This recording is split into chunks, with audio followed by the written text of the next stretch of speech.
kodratna. Jadi lalaki ngantosan bumi, ngurus budak ngepel sareng nyuci, acuh istri nepi ka poho kodratna.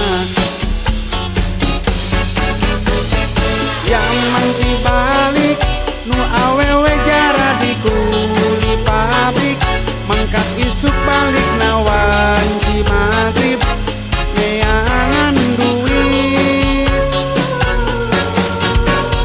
Jaman dibalik nu lalaki sareheuai jeung calik, unggal poe nyonyo oman nu piit jeung sayang beri.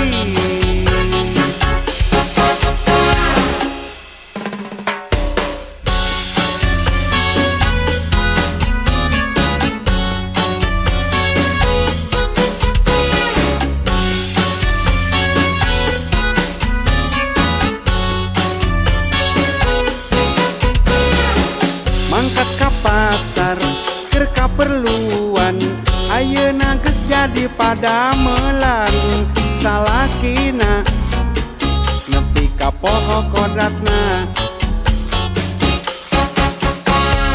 Sibuk di kantor, sibuk di pabrik, pagawean rutin sapopoe, jadi awewe nepi ka poho kodratna. Jaman dibalik nu awewe jara di kuli pabrik, mangkat isuk balik nawan ci maghrib neangan duit.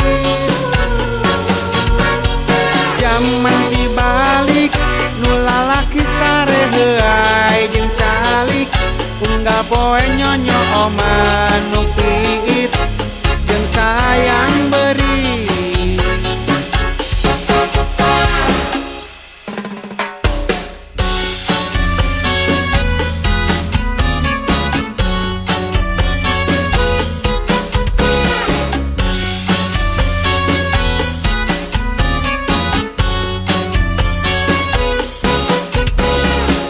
Zaman ayeuna nu rumah tangga, pamajikana anu usaha neang biaya keur kahirupanana. Mangkatna subuh sanajan tunduh, tapi angger hirupna geripu loba ngeluh nepi ka poho syukurna. Jaman dibalik nu awewe jara di kuli pabrik, mangkat isuk balik nawan ci maghrib neangan duit. Jaman dibalik nu lalaki sareheuai jeung calik, unggal poe nyonyo oman nu piit jeung sayang beri.